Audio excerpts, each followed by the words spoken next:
당연히 흡입된 지방 무게만큼 몸무게는 빠질 수밖에 없습니다.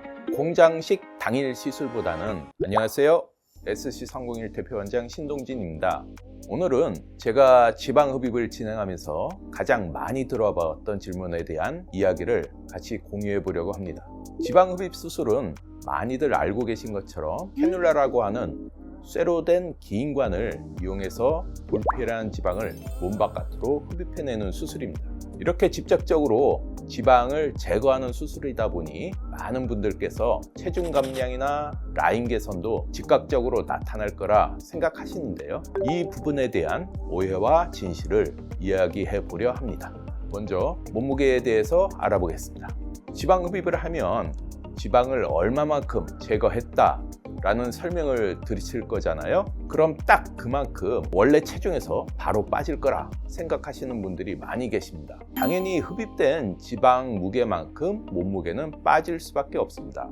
그렇지만 수술 직후에는 수술 시 지방을 추출하기 위해 주입한 용액이 아직 몸에 남아있고, 또 수술로 인한 부기가 발생하므로 즉각적인 체중 감량을 확인하긴 어렵습니다. 오히려 몸무게가 늘어날 수도 있죠. 지방은 그 부피에 비해서 상대적으로 무게가 얼마 나가지 않습니다. 그러므로 지방 흡입이 체중 감소에 미치는 영향은 생각보다 크지 않을 수 있습니다. 다음으로 지방 흡입 후 수술 부위가 울퉁불퉁하다고 걱정하시는 분들을 종종 보실 수가 있는데요.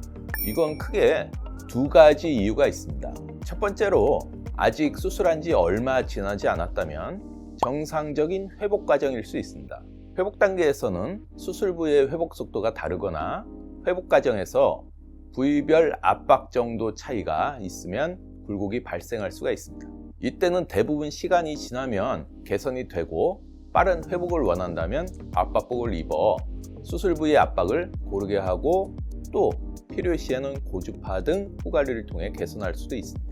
하지만 시간이 지나도 수술 부위의 굴곡이 개선되지 않는다면 과도한 흡입이나 환자의 피부 탄력 저하 또는 시술자의 경험 부족일 수가 있습니다. 그러므로 지방 흡입을 하기 위해서는 풍부한 경험이 있는 시술자를 찾는 것이 중요합니다.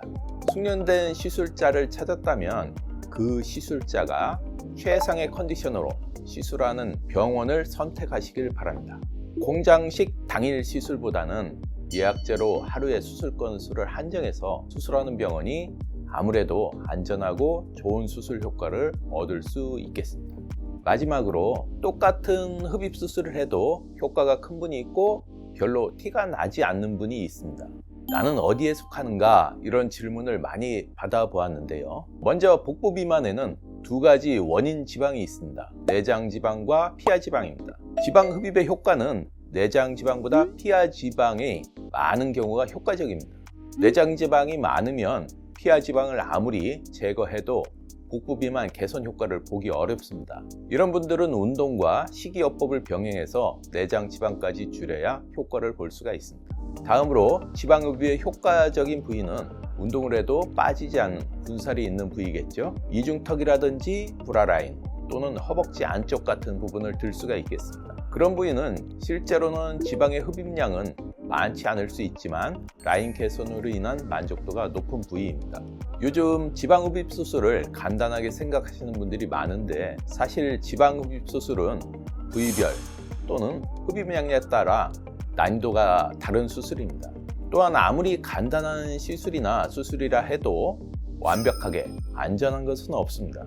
따라서 의사의 숙련도와 안전한 수술 환경이 무엇보다 중요하다는 것을 거듭 말씀드리고 싶습니다. 오늘은 지방 흡입 수술에 관한 주요 질문들에 대해서 답을 드렸습니다. 지방 흡입 수술 후 오해와 진실, 또 내가 수술을 하면 얼마나 효과가 있을지 등에 대해서 이야기했는데요. 지방 흡입에 대해서 좀 더 자세한 상담을 원하신다면 SC301원을 찾아주세요. 더 나은 개선 방향을 제시할 수 있도록 함께 고민하겠습니다. 지금까지 SC301 대표원장 신동진이었습니다. 감사합니다.